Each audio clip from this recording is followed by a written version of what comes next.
Hello and welcome to the Black Sportswoman, where Black history meets women's sports. And today we're talking about discriminatory sports coverage. And we're talking to Dr. Nicole Melton and Risa Isard about their research that they've done into the discrepancies in coverage between Black WNBA players and white WNBA players.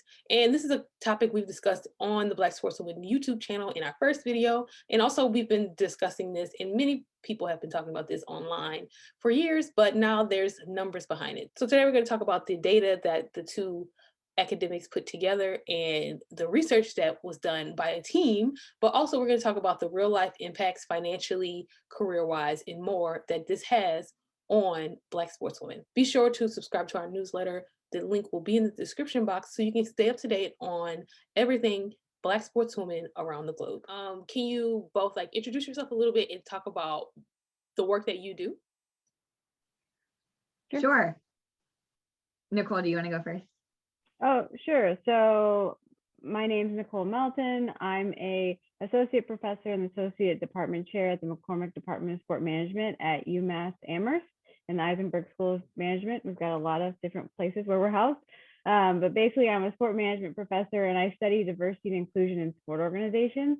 Specifically, I look at how we can make sport more diverse, inclusive, and equitable. And most of my work has focused mainly on women and LGBTQ plus communities and issues related to racial justice.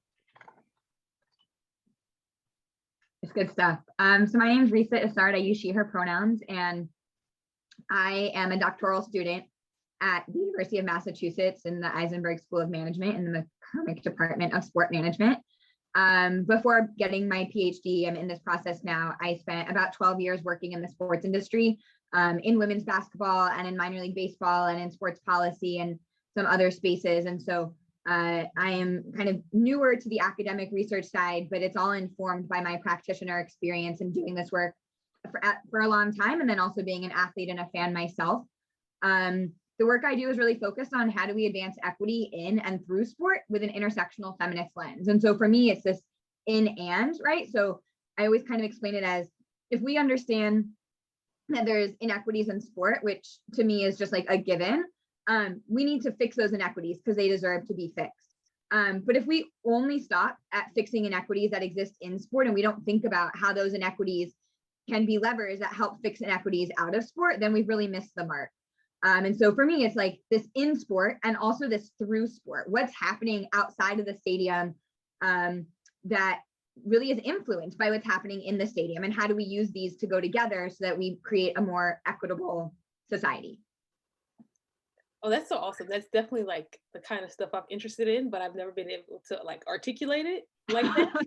So that's pretty cool. So for the reason I think everyone's been looking at the research you both have done on specifically WNBA coverage and the discrepancies, and it's stuff that, growing up, I've seen a lot, especially when I started paying more attention to it in college. But now with your work, we've been able to have numbers and be able to cite exactly the things that we've been seeing, but actually have data and stuff behind it.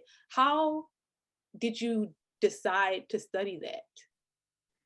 It's a great question. And so like any research project, it always starts with this spark of inspiration. And so for me, it was last summer, I was scrolling on Twitter, as I guess we all do, maybe more often than we'd like to admit. And I came across a tweet that for a while I couldn't go back to find, but I know now that it's from Dolores at Get Distance. And this tweet really pointed out what Dolores saw as this discrepancy in coverage. And quite frankly, that's the tweet that opened my eyes. I can't say this is something I've been aware of for years and years, right? It was something that was pointed out to me, and I really sat with it. And I was really interested in the evidence that they presented and just the points they were making. And then as I went through the rest of the summer, I tried to see if I could see that happening myself, right? Now that I know that this is there, can I see that? And so weeks go by, and this is just kind of sitting in the back of my head, changing how I think about things. And Nicole sent me an email with an article, something about the WNBA, maybe about sponsorship. It wasn't about race or coverage or anything. And I noticed that somewhere in, I don't know, the fifth paragraph or something, The article attributed the entire success of the WNBA to 3 white players. And I thought, well, this is, I think, is exactly what Dolores was pointing out, right? Not just kind of who's getting coverage, but then who are we also saying is like the reason that the WNBA is succeeding, is having a great season, whatever. And so I wrote back to Nicole, I answered the question she actually sent me, and I followed it up with like a long paragraph about this other thing that was there. And she said, well, I think that's our next research project. And so that's, the process of finding your, like, changing our own ideas and thoughts and sitting with them and seeing how can we see them anecdotally a little bit, and then saying, we should really go deeper and understand this and see what the numbers say, right? And like, how do we just move through that process? So now the very nerdy question, I'm like, how do you put this type of research together? Like, what does this kind of process look like? Sure. Yeah, I can jump in on that. So like Rita said, it started just from these like text messages we were going back and forth on, and emails saying like, this is a good research idea. Now let's figure out what's going to be the design and the scope. So that was our first question, is just, where are we going to look? Are we going to look at all time, or are we going to look at a specific season? So we really chose to look at the 2020 season for a couple of reasons. It was noteworthy first, just because the huge focus at the league and the players were on racial justice that they were having this past season. So it's kind of heightened attention to these issues. So we thought, well, if this is no better season to look at, if we're going to have equity, it should be this season, right? Because there's so much awareness going on. And really, it was the WNBA players that kind of set the tone for all the other leagues and players to follow in the men's leagues and different things of that nature. So that was one reason we picked that season. And also, if you look at the regular season awards, they all went to Black players.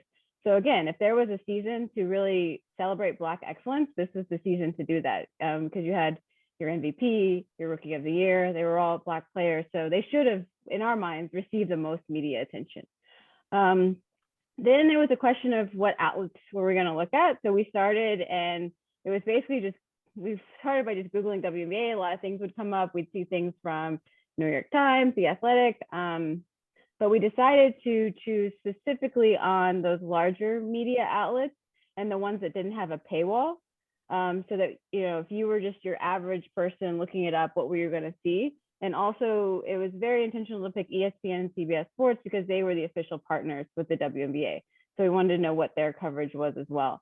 Then it was just a process, a long process. I don't want to diminish all of the work that our lab did, which was a great team that I'm going to shout out to real quickly. So I am co-director of our Laboratory for Inclusion and Diversity in Sport, so LIDS. So, and I'll mention that in just a second, but we found every article that ESPN or CBS Sports or SI had tagged with WNBA on them. So it was in downloading all of those articles, and that's where we got like 550 articles that had covered the WNBA from those outlets.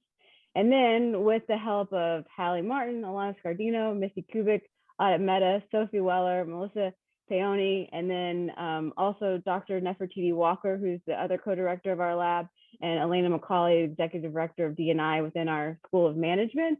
They really helped us with the coding of all of these articles and putting it all together, making sure that what we were seeing was correct and reliable. So once we did that, it was basically just counting all the numbers, like we said in the op-ed, and then associating how many numbers with the players, what their race was, what their kind of gender expression off the court was.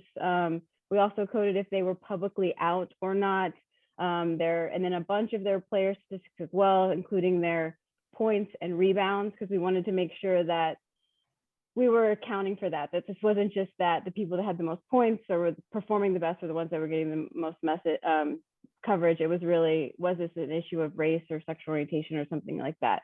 So yeah, we put all the data in, and we used regression analysis to see what was really going on. And that's where we saw that we were seeing a statistic difference based on race, even after controlling for points and rebounds, that it was truly seemingly looked like it was just their race that was predicting which women were being highlighted the most in these articles.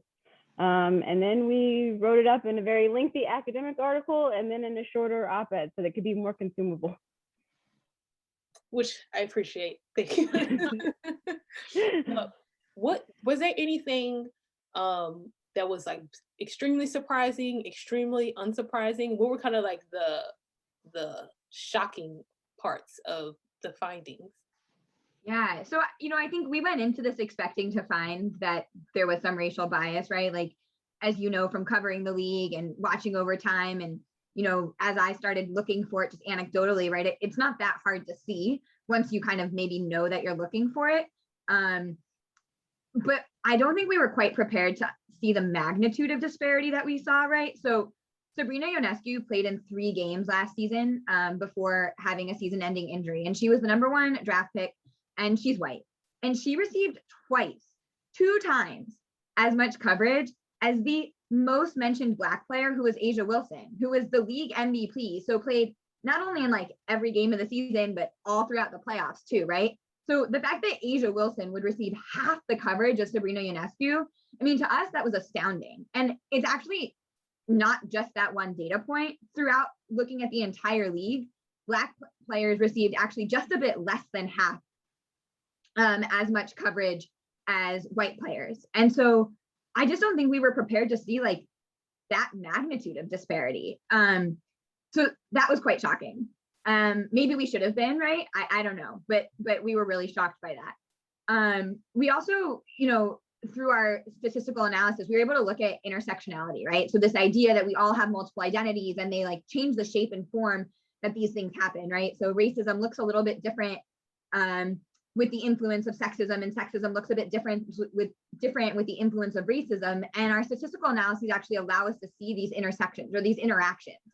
And so we were able to take this intersectional feminist lens to also look at what's happening kind of within race and within gender expression and within sexual orientation. And so seeing that gender expression was like, sorry, I'm trying to figure out how to explain this in less nerdy language. Seeing that gender expression mattered for Black players effectively, but not really for white players, was also really eye-opening, right? That Black players had to present in a bit of a more feminine way to receive kind of even close to somewhat to coverage that was like somewhat on par with white players, even though they didn't, right? They still received like half as much coverage. And so I think that intersectional analysis was also interesting and a little bit maybe surprising, particularly because what we found was actually that white players could present in a variety of ways their gender expression. They could wear heels, they could wear Jordans, kind of whatever, and it didn't matter. And that rebukes a lot of literature from the past 20 years that consistently found that kind of a heterosexual, a super hyper feminine image is what won media coverage. And so what we're seeing is like an advancement for white women and how they can present and still be palatable to the media, but not that advancement for Black women. And so I think that's really important. Another thing we found that I would say was surprising in a good way was that sexual orientation was not statistically significant. So whether or not a player was publicly out didn't influence the media coverage they received. And that again, too, I think kind of suggests the changing tides. That certainly, let's be really clear, homophobia, heterosexism are absolutely still prevalent in society and in sport. But what we're seeing is that in some instances, in the right conditions, in some spaces, there's evidence of progress. And so that's great news. The last thing I'd point out too, that I would say was a bit surprising, also in a good way, was that the WNBA's own press releases didn't show any evidence of racial bias. They actually only showed a bias for scorers. So the more points someone scored over, the season, they were more likely to show up in press releases, which maybe a defensive player would say that's really offensive. But generally speaking, that's like an okay outcome. We think it's important to note because it shows that bias in sport is not inevitable, right? I mean, it almost feels inevitable because we've been seeing this for centuries and decades, but it's actually not inevitable. And the press releases give us kind of evidence of the fact that you can have unbiased reporting and coverage. It also, I think, is really important because it shows that these storylines didn't necessarily start at the league level. And so in a league like the WNBA that is kind of consistently spoon feeding storylines to reporters, I know this, I actually worked in a WNBA team's press office right out of high school. And that was my job, was like to come up with storylines and feed them to our local reporters, right? And so the fact that the league's press releases aren't showing signs of bias suggests that these storylines are starting perhaps like in the media themselves. And we think that's really important, like an important finding as well. And so maybe that's a lot of kind of surprising or important findings, some on the not so great side, just how big a problem this is, and some on the like, no, it was pretty cool to see that sexual orientation doesn't matter that much right now in terms of media coverage, at least, and that the WNBA's press releases are also showing us that we can do this. We can have coverage that isn't racially biased. I was really actually very fascinated by the gender expression part, because it's also something we think about. I'm thinking of the 9 for 9 documentary that ESPN Mhm. did about like who gets marketed, who has marketability, and like that's been a conversation a lot.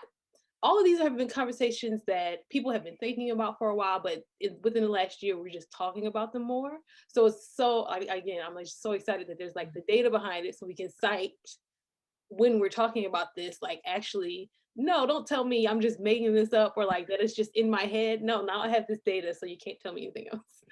um, um, Also, I really like that you talked about the economic impact, because I just did a story about Earlene Brown, and it was just talking about the lack of resources she had, and the while she did like have a, I mean, successful depending on how you looked at it career, she missed out on a lot of opportunities because just the money. Mhm. What are some of the like the tangible impacts of like the lack of proper coverage or the discriminatory coverage? What are the impacts on the Black women's careers and money? I think it's a great question. It's super important, right? Because someone might say, well, why does any of this even matter, right? It's just media storylines. Like, who cares, right? And the reality is that media storylines are much more than media storylines. They shape our perceptions of the world, and they also have tangible differences. And I think the economic disparities is a really important one to highlight, right? Media disparities fuel economic disparities, and so in a league that last season was celebrating its new collective bargaining agreement and an advancement in pay for women athletes, what we see is that kind of outside of the league, equal pay is dictated by things other than a collective bargaining agreement, right? Including media storylines. And so media mentions get quantified as earned media value or marketing value. And it's basically a way to communicate how much money, someone would have had to pay to get this recognition, right? If you were to place an ad, this is what it would have cost. Or like, how much are you worth? And those metrics then get sold to sponsors, and they say, you should sponsor my athlete, or you should sponsor me, because look at, I get all this media coverage, right? I'm going to be able to sell your brand. And when that media coverage is going to white players on the basis of race, right? White players are getting this kind of financial boost that they don't necessarily deserve, right? It's literally coming to them on the basis of their race, not on the basis of their performance, because we controlled for rebounds and points. And so then we see big disparities in tangible payouts. And I just think that's really important, right? Like we have to be understanding equal pay as a function of collective bargaining agreements and these kinds of things, and also as a function of media coverage and as a function of any number of other influences as well. Yeah, and I would also just add to that, like, especially on the gender expression and how these players want to authentically present themselves. Like, we see that white women aren't being penalized if they're not being ultra feminine, right? And so we need to extend the same freedom of expression to Black athletes as well, and tell brands that you can be who you want to be, and that's going to sell. Like, people can consume lots of different types of expression. They want that authenticity from athletes, and it needs to happen for white players and for Black players. And I think, just Nicole, what you're saying too is that's what the research shows, right? So this idea that sex sells has been rebuked time and time again in the actual literature, even if marketers kind of hold near and dear to this antiquated idea. Mm-hmm. Right. Yeah. So it's definitely sex sells in the extent that you've seen more women who would present that way getting more endorsement deals, but in terms of just generating interest, there's no correlation, no causation in that. It's people care about the athleticism of these athletes, what they're bringing to the court, and so it's just time for marketers and executives that are making these decisions to realize the data and let these women be their authentic selves, and it's going to benefit everybody if they do that. I feel very optimistic right now, because maybe because of I'm normally not optimistic, so that's why I say that. I'm kind of, but for the most part, I just assume the worst and I'm prepared for it too. But I'm like, yes, maybe this will change after this, after they watch this conversation. But I'm very interested in your thoughts on so you're the headline of the article in the Sports Business Journal, the one that was like more like just accessible for everyone, was "Make this the season we end discriminatory sports coverage." And I'm wondering, what for both of you, what do you envision proper coverage looking like, and like even just like a course of action to start from like mainstream publications? Sure. So I can just shortly say that definitely we want equity, and we want there to be the people that are performing the best to get the coverage that they deserve. I think just one thing that we've seen over the course in my industry over the course of the year, just on who's represented on panels, like it's been pointed out, like, is it just all white people? Is it just all men that you have on your panel? And just by asking those questions, we've seen greater diversity of the panels at our conferences and different talks that we've had. So simply asking the question, what was the makeup of the people that you mentioned in this article? Who did you highlight in your photos, in the headline, those sorts of things? I think just asking those simple questions can start to spur some of the change that we want to see. And I would add on to that, right? We know that most of the folks who wrote the articles in our sample were white, right? And so hiring diverse voices can absolutely diversify the storylines that are happening. And to that extent, sports media, they're in the storytelling business, right? Bria, you're in the storytelling business. And it's just a little bit like lazy journalism to only mention the same three players, right? I mean, we certainly don't. I just think if you like look at men's sports in particular, right? There's no shortage of creative storylines that people dug for to try to make something kind of interesting happen, right? And then when it comes to the WNBA, we just hear the same three names. And those players are phenomenal players, right? This isn't like a personal attack. This isn't about them as individuals. It's just about a system that continues to elevate white folks over Black folks. And it's racially unjust. It's also just like a little bit uncreative. So I would really just encourage folks in the storytelling business to invest in storylines and be more creative. I think one of the other things we're seeing this season, as there's a bit more media, like broadcast coverage too, is that media announcers are mispronouncing names. And so, our research kind of started from a little bit of this question of like, are we saying her name, right? Are we raising her name? Are we lifting Black voices? And you got to get their names right if that's if that's the case, right? And so making sure we're doing that. And then, lastly, I would just say it's up for media to make these changes internally. Right? They're the ones publishing these articles, but a lot of people can have a role in that, right? So this is actually something that we can all do together. And so I would encourage fans to, as if this has awakened something in you, like hold media companies accountable when you see these articles, tweet at the reporters, tweet at the editors, tweet at the outlets themselves, write to them, right? Like kind of push their hand, let them know that people are watching. And I think no one is better equipped to do that than WNBA fans who are so in it and so care about racial justice. I would say brands, right, really have a role in advocating for their players to get media attention, because it's literally better for their business, right? It's better for their endorsements when the players they endorse go get media coverage, right? And right now, brands are getting the short end of the stick, right? So they should be investing resources in pushing for racial equity as well. The league has a real opportunity here also to help the media get it right. It's in their business interest to have varied storylines and multiple recognizable players, and for the league's players to know that they're valued and appreciated and celebrated, right? And for your fans to see that commitment to anti-racism. And so, I think again, right, there's so much that fans and brands in the league can do. And then certainly this isn't on the players to fix, right? It's never on the folks who are being discriminated against to like fix the discrimination. And at the same time, we know that the players have so much power, and they have shown that power and their influence. And so I would encourage them to think about, mobilizing for their own right names and their own equality. And really for white players, to show their allyship in this moment when it comes to standing side by side, and to some extent, maybe giving up a little bit of the money that they're getting right now from, media to make sure that it's more equitable. And so I think there's a lot we can do, and it's up to the media companies to get it right. It's also up to all of us to do our part in helping them get there. I like this. I like this. I feel like my role is just, I know everyone's watching. They may not have hired me full time, but I know they're watching. So when we post this, they're gonna be like, "Oh wow, so what can I do?" So I'm excited about this.